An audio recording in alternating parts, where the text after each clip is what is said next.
Afternoon, everyone, and welcome to session 2 of Dialogue of Continent for Friday, November 6th. It's a great pleasure to welcome you again. We are going to start our session of the afternoon entitled Inclusive Growth Agenda, a Modified Globalization ? If you were here this morning, a lot of discussions were already about a modified globalization, about a world that's going to be maybe more regionalized, and also the role of the state. How we can redefine the state, how we can rebuild a social contract. So this is a topic I think that we are going to discuss this afternoon. Let me thank all our panelists coming from all around the world of accepting our invitation to participate. And now I will give the floor to Krishna Kumar, who will be sharing the session. Krishna is the Director of International Research at Larrain Corporation. We met a couple of times. Krishna, thank you for joining. I know it's very early for you in the morning, so this is something that we appreciate a lot. Over to you, Krishna. Thank you. Thanks, Mark, and thanks to the Reinventing Bretton Woods Committee for the pleasure and honor of moderating this panel, Inclusive Growth Agenda, a Modified Globalization. Few would dispute the claim that globalization has lifted millions of people around the world out of poverty and improved standards of living. Yet, few would also disagree that the gains from the process of globalization have been uneven in both emerging and developed economies. While inequality between countries has been falling, spectacular differences do remain among income when you look across countries. According to the IMF estimates, the per capita GDP of Qatar, adjusted for purchasing power parity, is nearly $130,000, a factor of 180 from the country at the other extreme, Burundi, with a per capita income of 724. Even when Burundi is compared with China, the poster child of globalization, rather than with the richest country, the factor of income is still 30, which is no less comforting. Convergence, the process by which poor countries catch up with the rich, was already slowing down, and COVID-19 is likely to worsen it. So for example, between 2000 and 2012, low and middle income countries grew at 6% a year, but in the few years following, it had already dropped to 4.5%. So such cross-country income gaps are likely to persist. Disparity within countries has also been growing. India, another country that has benefited from globalization, saw its Gini index go from 31.7 in 1993. This was a bit after its opening up, to 35.7 in this decade, according to World Bank estimates. Neither is an issue of disparity specific to emerging economies. During the height of globalization, the US middle class and poor economically stagnated or fell behind. For instance, between 1990 and 2010, the share of income accruing to the lowest quintile actually fell from an already paltry 3.8% to 3.3%. Indeed, the share of all the quintiles except the top went down. The top saw its share increase from 46.6% to 50.3%. Is it therefore surprising that there's been a rise in protectionist sentiment in many developed countries? The role of globalization in creating disparities might have been overemphasized. Technological change, education and labor market policies, social safety nets all play crucial roles, but the political economy of trade has always been tricky due to what Larry Summers calls the issue of invisible beneficiaries and highly visible losers. So if the developed countries do become more closed in response to political pressures, emerging economies will not be able to pursue their trade-driven growth ambitions. This will further slow down the process of convergence, which I briefly mentioned.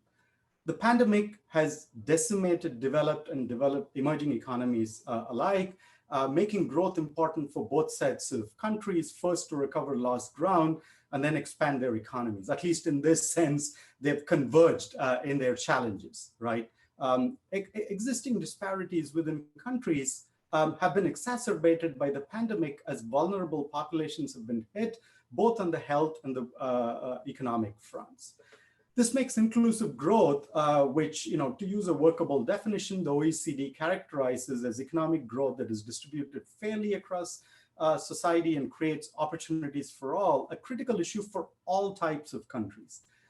Policies that have been discussed for inclusive growth, such as better governance, equitable access to education, health, digital infrastructure, finance, as well as appropriate fiscal policies and safety nets, labor market policies, all these acquire greater urgency for a post-COVID-19 recovery. What is the future of globalization? Will COVID-19, which comes on top of a slowdown in global trade caused by the great financial crisis, be a knockout punch that causes developed countries to jettison globalization altogether?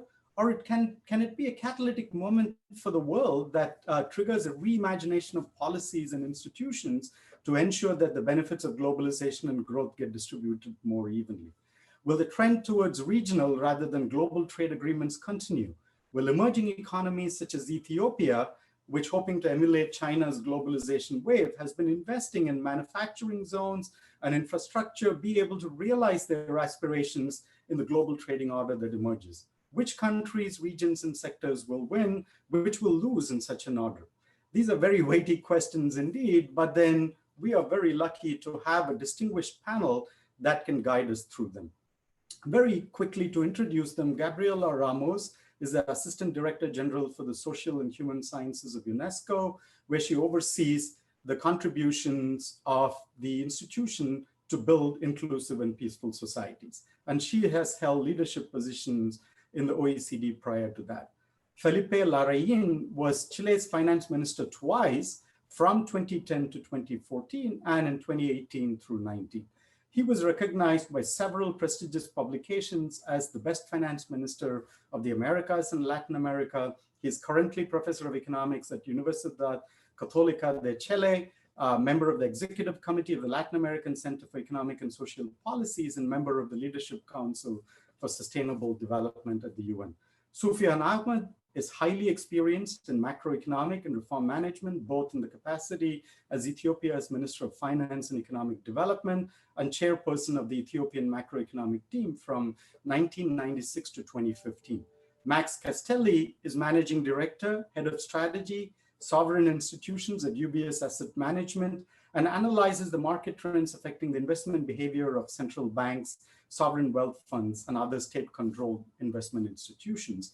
And Rakesh Mohan was Executive Director of the Board of the IMF, Deputy Governor of the Reserve Bank of India, and has held various other leadership and academic positions.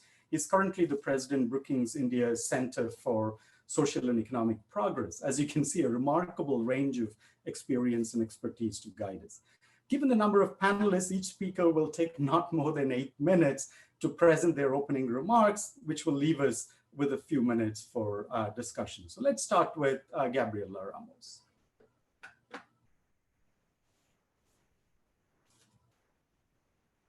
You might be on mute, Gabriela. Indeed, that happens usually.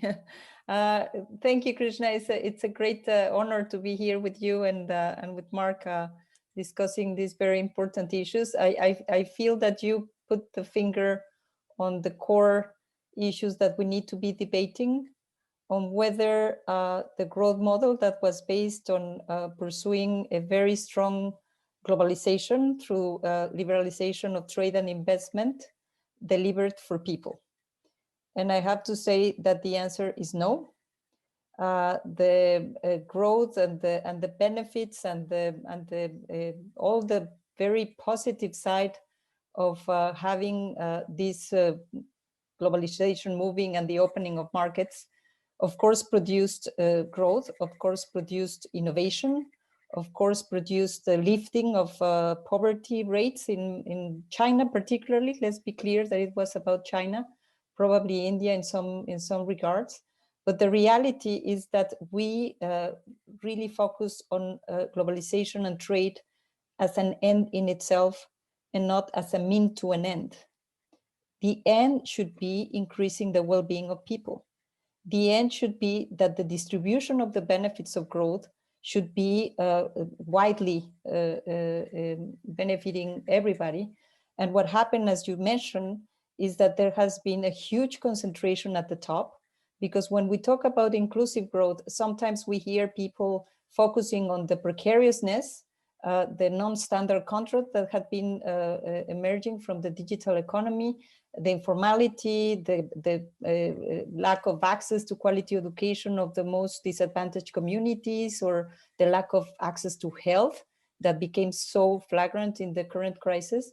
But what we don't see, or what we are less eager to see, is the concentration at the top.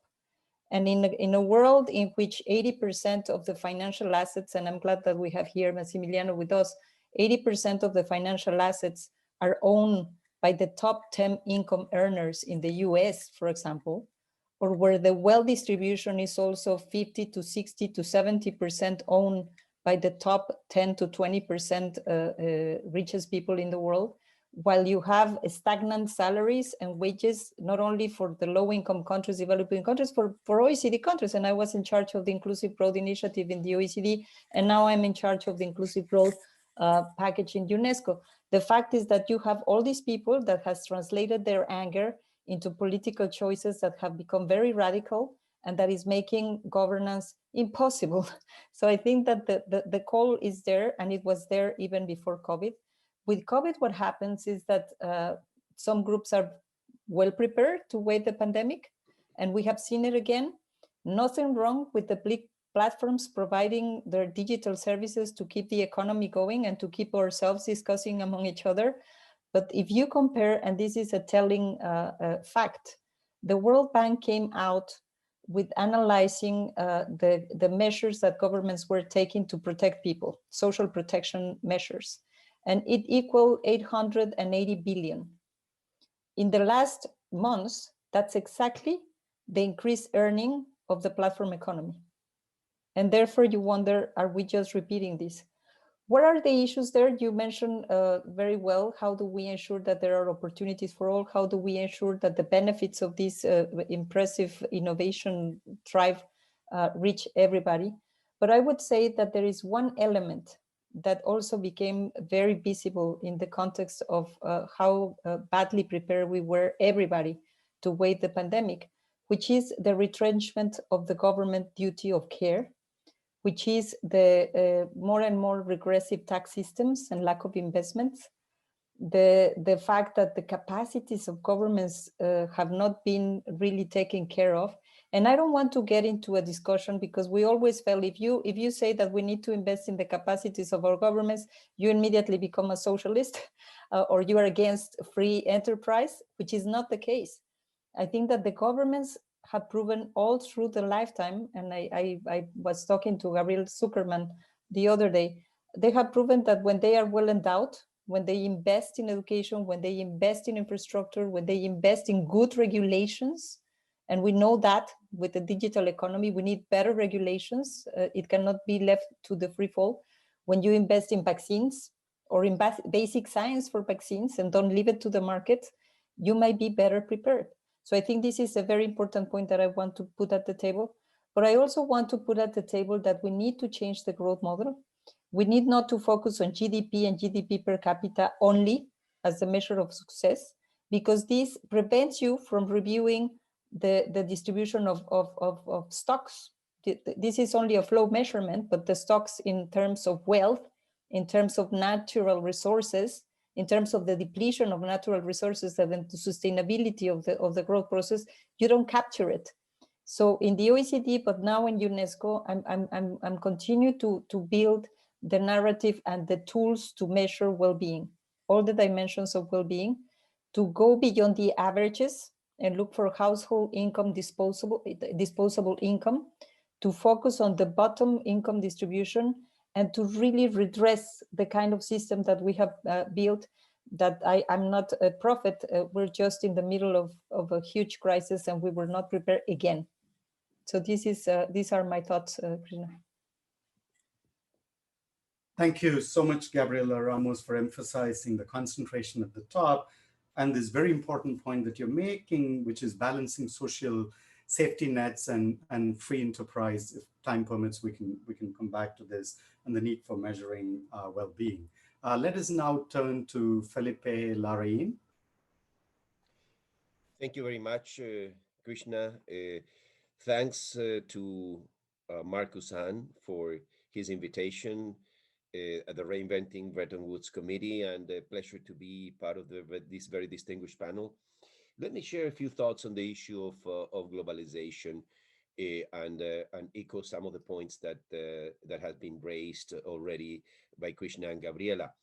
It is clear that globalization has produced an increase in overall wealth, an increase in income, a dramatic reduction in poverty rates. It is also the case that globalization has produced anger, has produced people who are displaced.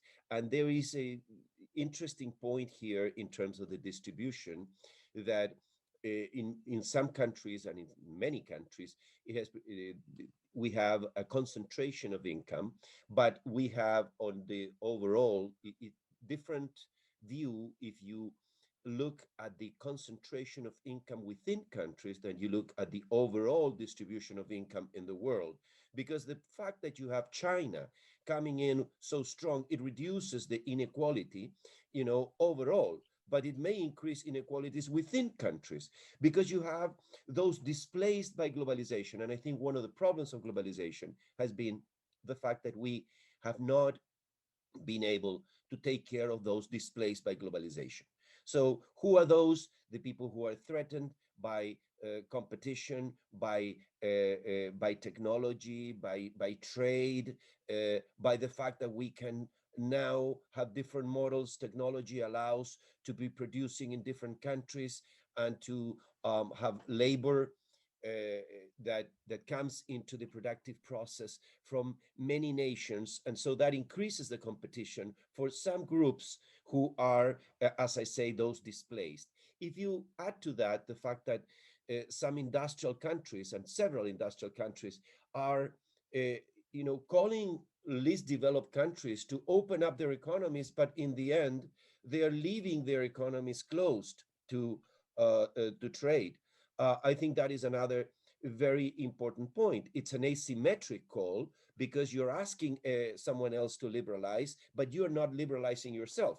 And I think that is another part of the problem of globalization. We cannot forget, and it's part of the fact of life right now, that there is a trend towards greater protectionism, and whether that trend will stop or be reversed after the result of elections in the US is something that we are about to see. But if you see, for example, the protectionism between China and the US, the import tariff rates are close to 20% right now, and they were a fraction of that in 2018. And you have confrontation between the US and Europe, and a trade confrontation. I mean, so it's not only about, maybe there is a wider trend. If you add protectionism and the pandemic, you see a very important decline of world trade. In fact, the WTO is estimating at the height of the pandemic, at the beginning, they said that world trade could decline by about 30%. Well, now their estimate is still double digits, but much lower than the 30% decline of world trade. So you have the setbacks, which is protectionism and the decline of world trade. You have trade tensions. You have a trend which is kind of a little worrying, which is the trend to reshoring. The fact that what we call reshoring is moving production closer to home, and that is certainly a deglobalization force, the reshoring. And it's partly as a fact of protectionism, partly as a fact of the pandemic, that you need to have your sources close to where you are. You have another force that I would also mention, which is the restrictions on migration in several countries. As a result of the pandemic, there are forces against migration because you want to preserve the jobs at home. So I think that is another part of the issue.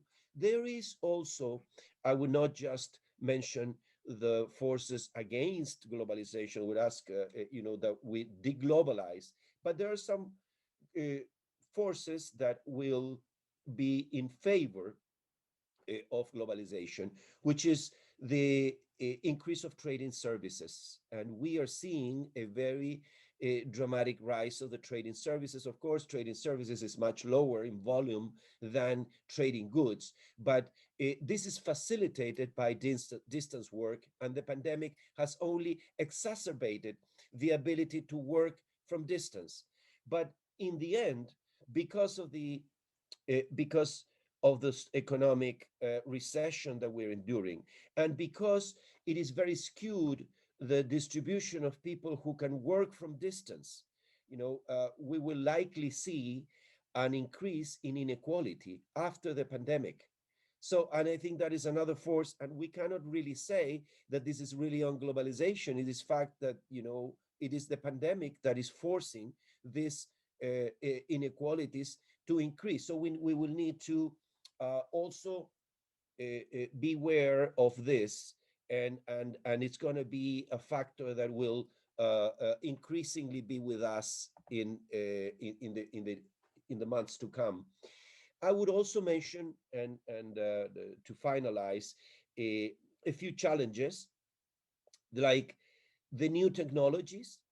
It's not just an issue of trade, it's an issue of technological dispute and technological rivalry. For example, in 5G, there will be another force, another important element that we will have to deal with. The automation, the change in the work, in the workforce, the change in the work opportunities, are some works will be displaced by globalization, some type of jobs will be displaced, others, and I think for those of us who are lucky and privileged that we can work from home and work from distance, like this conference that we are having now, it's a different world for than those who need to be present. At the time of a pandemic, they need to be present at the place where they can work. So I would say that is another issue. And let me just mention, in terms of the a couple of things to end up and wrap up. On the issue of regional trade agreements that you mentioned, Krishna, at the beginning, I think that we will likely see, if there is not a very important leadership role at the WTO, the World Trade Organization, that we will likely see that if you cannot make progress on a multilateral basis on trade, that you will see more free trade agreements and more regional, bilateral, and trade agreements among groups of countries or among a couple of countries that can join together.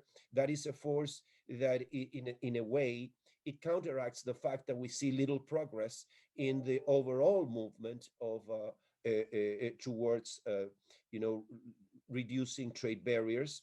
In fact, if you see the opposite happening, which is increasing trade barriers, then you will like to protect yourself with bilateral or regional trade agreements.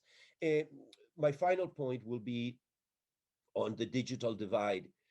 The digital issue is a very fundamental one, and a part of the inequalities that you will be seeing is a part of the fact that I was looking at a few figures in terms of ability to work from home, compared to the years of education, and the people who have tertiary education, higher education, an overwhelming majority can work from home. Those with very low levels of education are very unlikely to be working from home. So I would say full access to digital services is, I think it's a must that we need to consider and need to be working for if we need to bridge this gap. We won't bridge it completely, because the nature of some works is more attuned to be performed at a distance, but at least that everyone has access to digital services. And I think that's a very important challenge that we have in front of us. Thank you very much. Thank you, Felipe, for those remarks, especially drawing attention to people not being taken care of or displaced by trade, that particularly applies to developed countries. but then protectionism can hurt emerging economies and the various trends towards inequality, but maybe still leaving us with a little bit of hope that increase in trading services and maybe regional trade agreements can resuscitate some of the trade. Next, we have Sufian Ahmed, please. Thank you, Krishna. Thank you, Mark, for inviting me. I am very happy to be part of this panel. My comment will be really from the perspective of Africa, particularly from sub-Saharan African countries. Before the onset of the COVID pandemic, sub-Saharan Africa economy was showing a sign of recovery with a projected GDP growth rate of around 3% for 2020. Poverty was on a declining trend. There were upward trends in access to education and health services, as well as skill development, while fertility rate continued to fall. Similarly, implementation of pro-poor strategies, faster urbanization, some progress in digital development contributed to youth participation in the economy and enhancing inclusive growth. But following the disruption caused by the pandemic, the opportunities to build upon some of these modest gains achieved in the past decades were dealt a big blow. At the macro level, the setback is manifested in the big contraction of economic activities in sub-Saharan Africa. Recent estimates show that the sub-Saharan Africa GDP will contract by 3.3% in 2020. The extent of the regression is better captured by what is happening to per capita income. According to the World Bank estimates, sub-Saharan Africa real GDP per capita in 2021 is projected to fall to a level witnessed in 2007. Such a backsliding will hit the poor the hardest, thereby worsening inequality.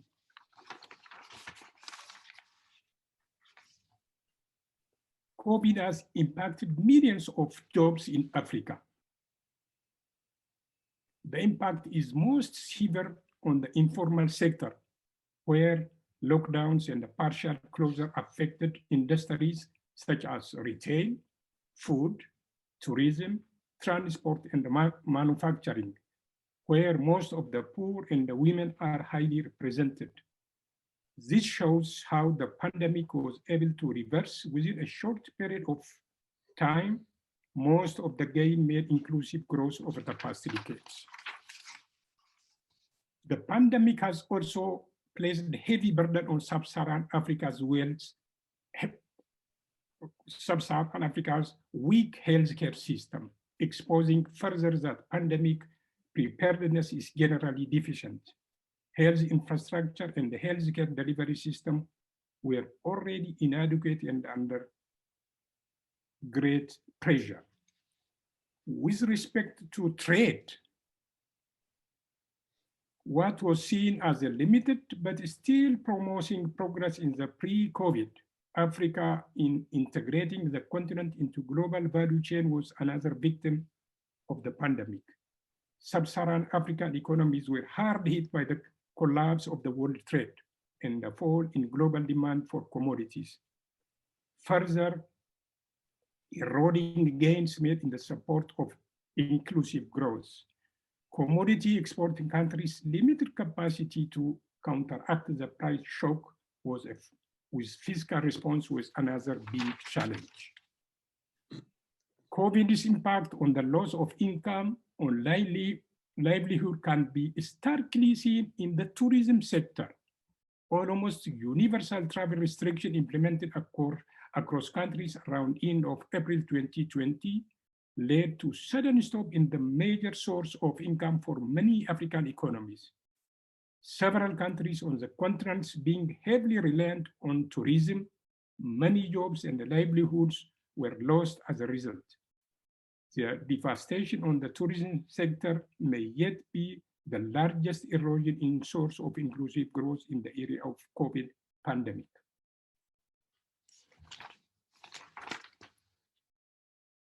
Remittance. While remittance constituted a major source of income for many families in sub-Saharan Africa, the projected 23% decline in remittance flows in 2020 compared to the year earlier will weigh heavily on human development. The role of remittance in developing countries is attested by the magnitude of these flows compared to the size of their economies, representing roughly around 10% of their GDPs. Another impact is really on food. Food crisis has emerged as the major threat to the recovery effort of sub-Saharan Africa from COVID. There are currently more than 113 million chronically food insecure people on the continent. Poor weather conditions, flooding, and the recent locust invasion are compounding the food shortage. The reduction in agricultural production is exacerbating a food shortage. This has intensified the evolving food crisis, and the food insecurity is really spreading much more widely. While the sustainable solution for inclusive growth requires expanding employment opportunities as well as raising the productivity level, in the short to medium term, government should also place enough emphasis on income distribution to arrest further deterioration in the livelihood. Use of social safety net program, nutrition program, use of early warning system to identify the needy and provide timely support will be critical. Expansion in digital technologies and putting in place adequate digital infrastructure will help to mitigate the kind of loss of learning witnessed in Africa, where more than 250 million students could not participate in regular education due to travel restriction and school closure. That will have really a serious impact on education sector in Africa. Sub-Saharan African countries face increased vulnerabilities in access to financial market as well as exposure to increasing financing costs.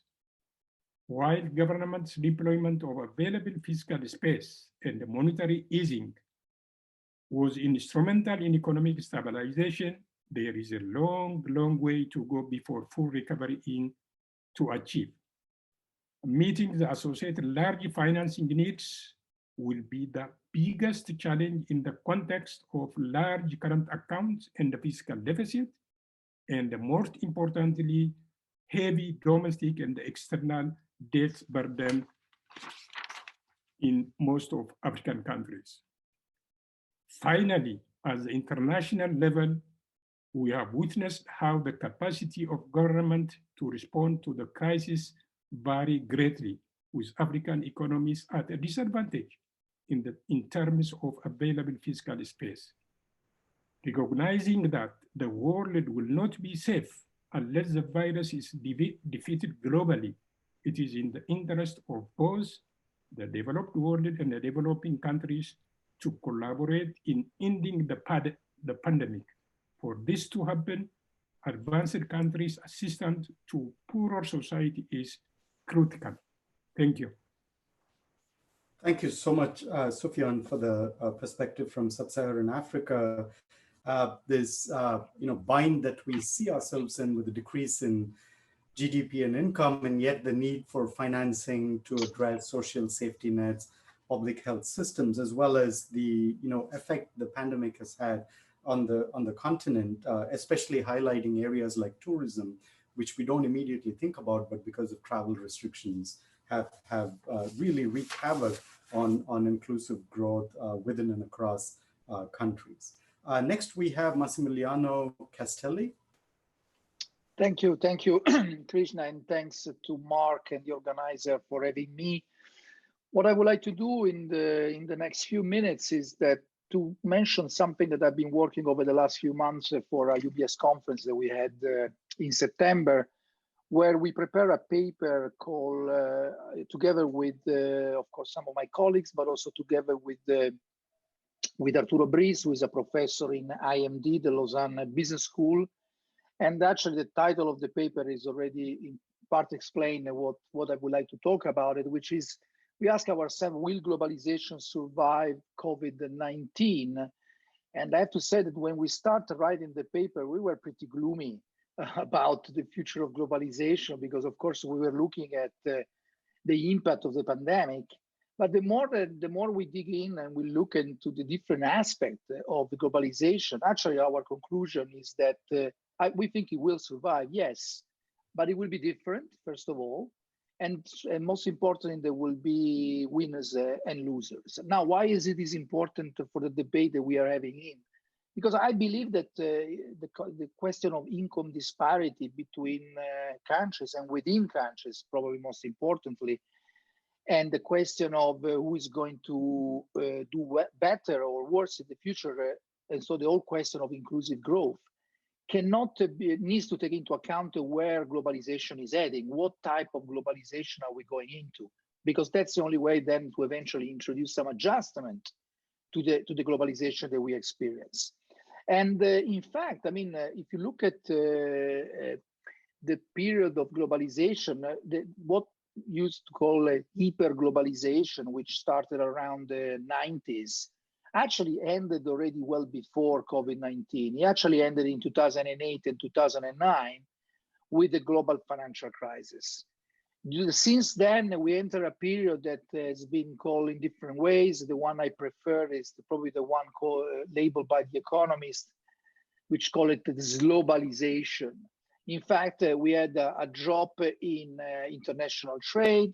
We had a drop in global capital flows.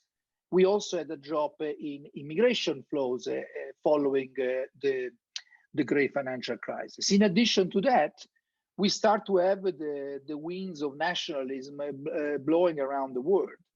And for instance, opposition to migration. And we have to be clear, this is not just about advanced economies. We also had the opposition to migration in emerging markets, which to a large extent, one might argue, are probably the largest beneficiary, if you want, of the immigration in terms of searching for opportunities at the global level. Of course, the most important is that the China-US relationship deteriorated dramatically. And now we read everywhere about decoupling. And the concept of US-China decoupling is no longer a risk scenario. It is the reality we're living in. And you see that from any part of the conversation, from a political level to the economic level, trade, of course, financial, things about the opposition to capital flows from China, et cetera, et cetera.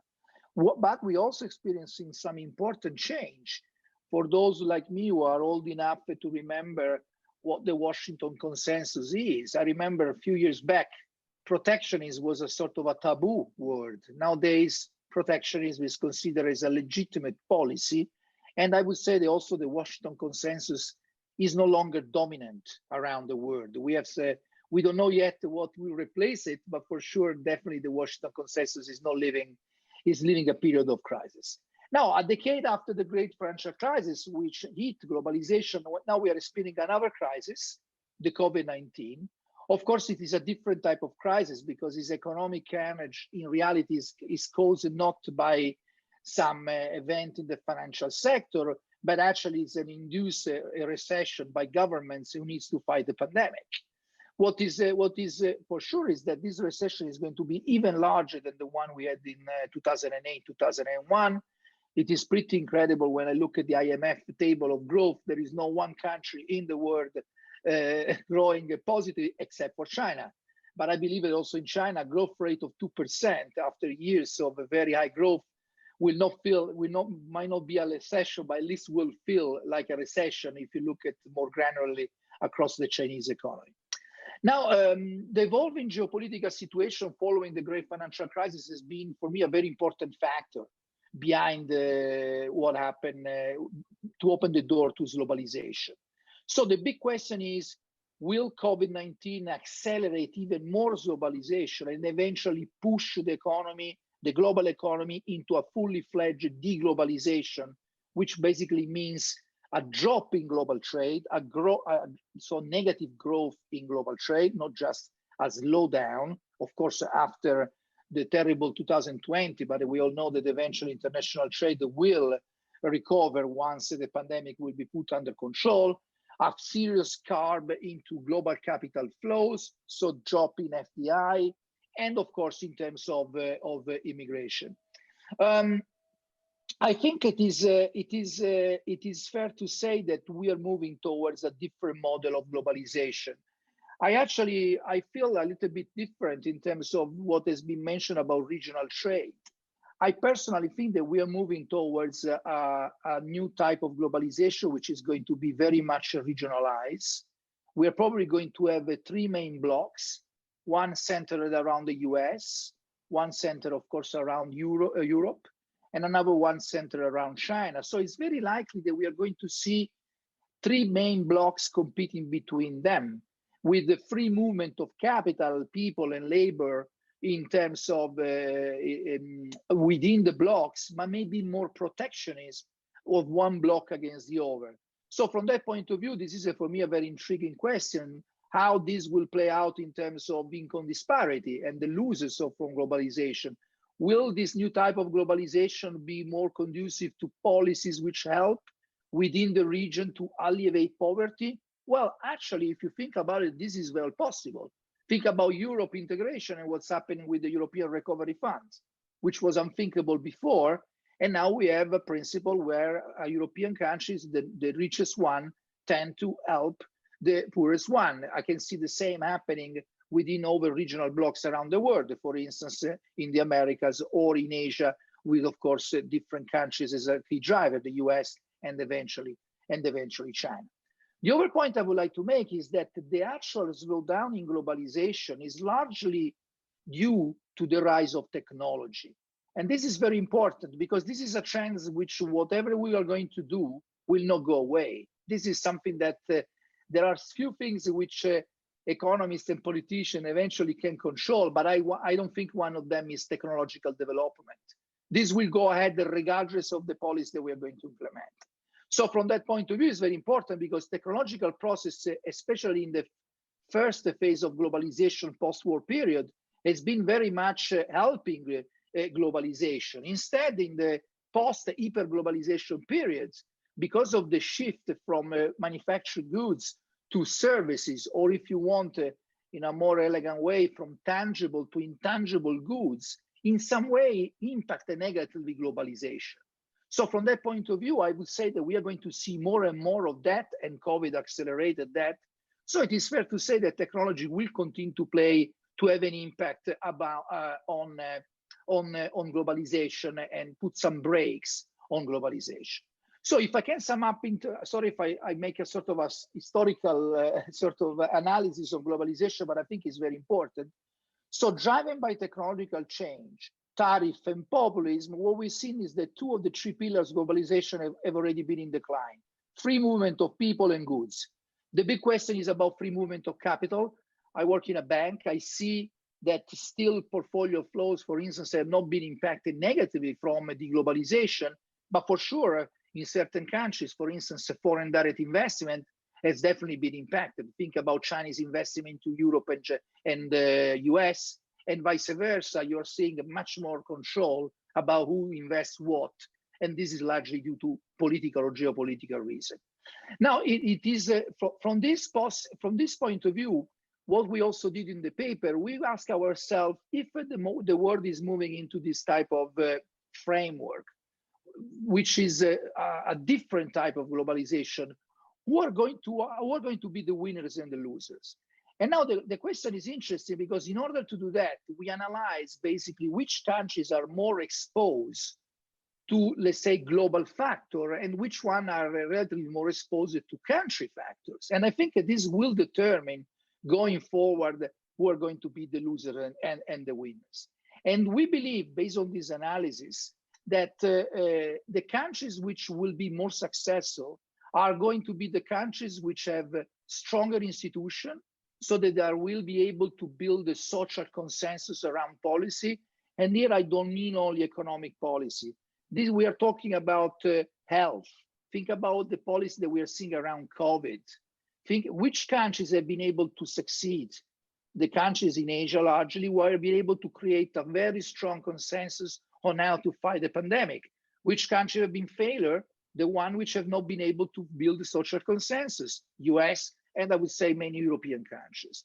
The second categories of countries which are going to do relatively well are the small economies, which are able to enjoy the protection of a very large market, being them China or Europe. It's actually very interesting. If you look at the IMD competitiveness report, most of the most competitive countries are very small, both in the emerging market world and in the developed world. So one really wonder why. And I believe that is because probably from a society point of view, this economy can be run in a more effective way. It is much easier to create consensus in a small country rather than in a country very big like the US, or even countries like India, or large countries like in Europe, like Italy or France or Germany. And the third factor, which I'm surprised that Thatcher has not been mentioned so far, it is about the countries which have healthy finance, who can support the domestic economy, dealing with the most devastating crisis of the last decades. So let me finish by saying that I believe, and I like very much the Gabriela remarks at the beginning, because she pointed out that the problem of income disparity and wealth concentration is definitely the challenge of our time. So, and the question is, what can be done about it? I believe that we are moving into a different type of globalization where regional policy, particularly regional integration, will play a much important role.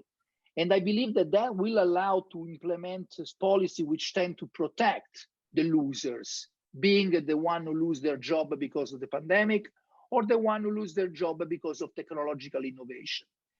But what will become even more important will be also the consensus that is going to be built between these three regional blocks. And from that point of view, it is actually, I really hope the multilateralism and cooperation, starting from the vaccine distribution and of course the health sector, will gradually expand to cover other areas, climate change, and of course the social cohesion as well going forward. I stop here in the interest of time. Thank you so much, Max, for drawing attention to decreasing immigration flow, and also that it's not a trade slowdown. It could be a contraction, talking about the regional trade. This of course begs the question whether there are going to be just rich clubs and poor clubs talking within each other, not across them. The technological change, which has been mentioned quite a few times, and then charting out the winners and losers in a historical context. So this leaves us, a few minutes for a couple of questions to see what you all think. And many of you touched upon this, the need for both, state and free enterprise. We want innovation, we want growth, but at the same time, we want better safety nets, which many of you mentioned if particular segments of society are going to be hit very hard. So there's a need for state as well. Do you see trade-offs between inclusion and growth, incentives and redistribution, if you will? Or is this a time where actually both can work together? What are your thoughts? Really, anyone who wants to jump in, and then we can go around. Maybe I can chip in, because actually still at the OECD, I produced the inclusiveness productivity nexus, because in the way you are framing the question, it seems that there is only one way to grow. And the way to grow is to reallocate production factors in a way that you maximize production.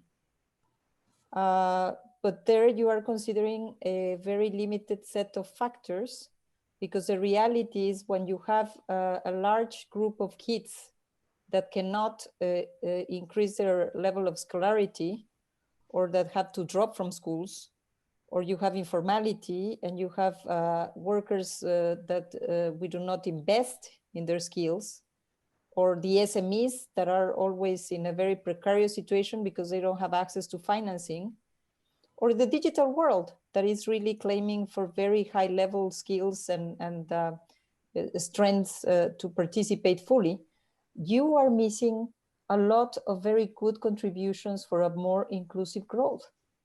Just think about a very telling example, women and gender. When I was in the G20 at the Sherpa level, everybody was saying, what are the new sources of growth? And it was 2014. It's very telling that we are 3 times worst case scenario. We never thought it was going to be so hard. But the fact is that everybody was saying, what are the new sources of growth? And how can it be that in the context of the most impressive innovation age, not only because of the widespread tools, but also because of the speed, productivity is flat in so many economies. And the fact is that the reality is that you have these other elements that we are not considering for contributing to it. And I said, why don't we look at gender? Why don't we look at women? Of course, all the other Sherpas look at me like, what are you talking about? Let's be serious, no? I said, I'm being serious, because all of the countries have invested massively in education of girls, every country, everything, even those that don't grant equality in the law for women have invested massively in the education of their girls. So if you don't have them coming forward to almost see it as a return to investment in the labor market, because you have gaps that goes from 7% gap in the labor participation for women, between men and women in Canada, to 35 in Mexico, to 45 in Saudi Arabia, to 30 average.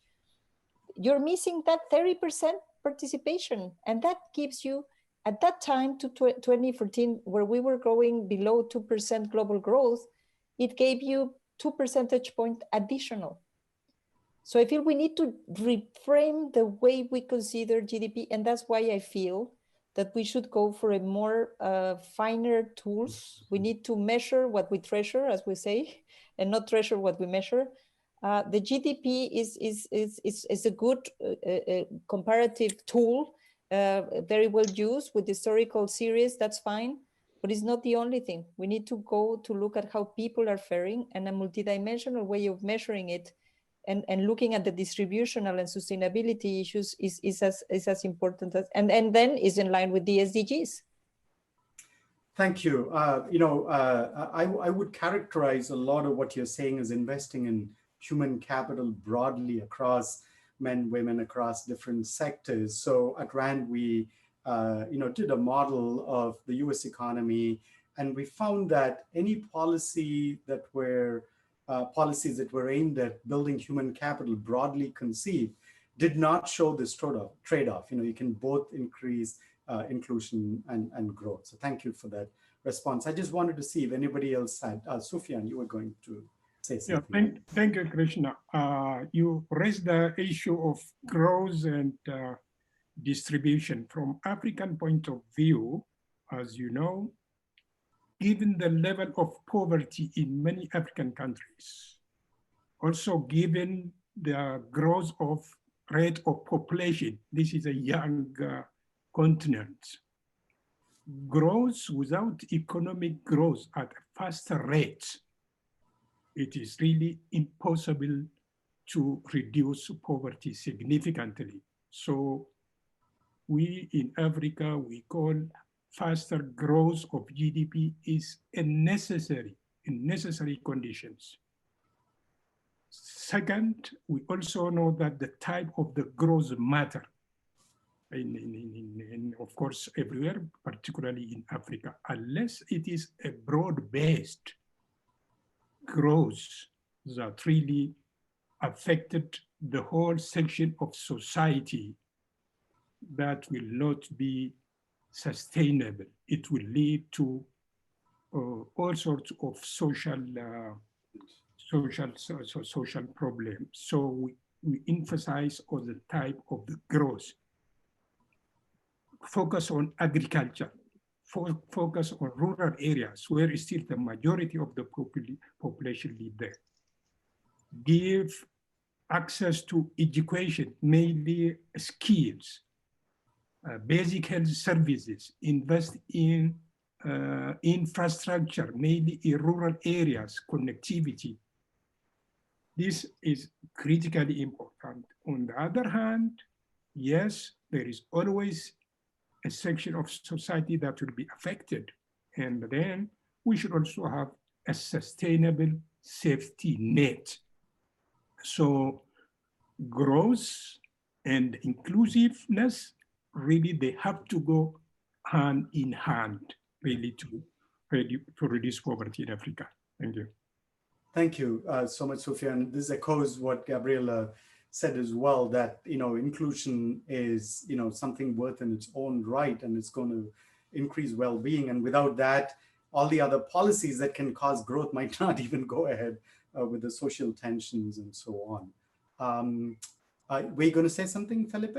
Yes, just in terms of the growth and this inclusive growth, let me say that I think that what we desperately need now is a strong recovery of the economies. And can it be a virtuous circle? And I think it could be. It is not guaranteed that it would be a virtuous circle. It depends on what kind of growth we will have. But I am thinking that you desperately need to restart investment. Investment has been hit very dramatically during this downturn, during the recession, and you need to restart the investment. In most economies in the world, the overwhelming majority of the investment is done by the private sector. So you need a fiscal push and a fiscal investment package, but you need to make investments which are, as was mentioned before, like infrastructure investments that will be complementary to the private investments. And let me mention a couple of things where you, of course, you will need also to be able to get back people to work. And this is a big, big challenge. I don't see, unfortunately, I don't see a V-shaped recovery in employment levels. I see a very dramatic drop, then an increase in employment, but then not to the previous levels, and then a slower movement to recover what was before. So I think it should be with different incentives, geared towards employment investments that are, strong in terms of creating jobs.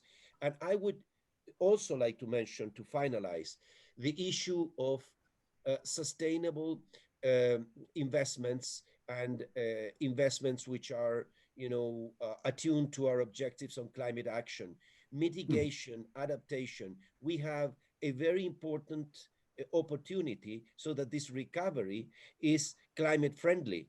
And there are huge opportunities in alternative energy sources which are sustainable, in terms of mitigation, in terms of adaptation, water, small-scale agriculture, resilient infrastructure. So I see that there are ways in which this could be an inclusive growth strategy. We need to take care of those who have been displaced by COVID, right.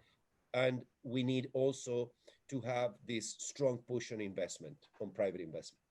Great, thanks for bringing the public and private. One quick word, nice. If I may, on this point, because I think it is crucial. I mean, it is interesting because I think Gabriela mentioned the role of government. Now, and it is true that we have been living in a world until a few years back where anything public has been considered negative for growth and everything private has been considered positive, which in some way has been a sort of a dogmatic view. In reality, we know that it's not like that. Now, what's happening with COVID, and I don't want to give example historically because there are so many that I don't need to do that. I'm sure that you all know the success story of government which contributed to growth in several parts of the world in our history. But what we're seeing now is that this sort of dogma has been completely wiped out from the COVID. Now, the austerity concept is gone. Now, here we are going to be in a very important turning point.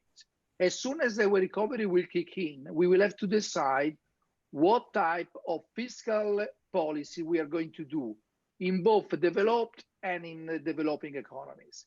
Now, the choice is, and that's already what Felipe alluded to, If we are going to have a policy which are aimed at subsidizing jobs, which we know that because of technological development will be wiped out anyway, if we are going to invest in polluting energy sources, if we are going to protect big interests that which we know that are not sustainable financially or economically, we are going to have a big mistake, because we will wake up in a few years' time with a massive debt and low growth. So this is now crucial to implement a fiscal policy which touch upon all these issues: the infrastructure, green technology, social inclusion, gender equality, raising the participation of women in the economy. If we are going to do this, and even if these require higher taxation, why not?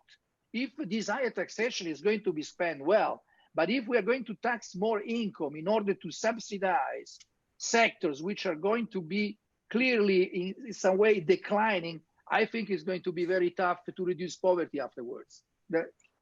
Yeah, thank you, Max. And that brings very nicely to the motivation of the question, and a very positive way to end this, which is that maybe this can be the catalytic moment where we shed dogmas and see the interests of both public and private investment, and not see inclusion and growth as separate concepts, as many of you have mentioned, but integrally. And given that this is, after all, the series called Dialogue of Continents, and many of you have touched upon this as well, hopefully this is more a time where countries come together, emerging economies, developed countries, try to increase trade between them rather than just staying within separate groups. So on that hopeful and positive note, we are at the top of the hour, and back to you, Mark. I just want to say thank you to our panelists for an outstanding discussion. I think we have all benefited from your remarks. Back to you, Mark. Thank you, Krishna. Thank you for all of you. I think a very good conversation.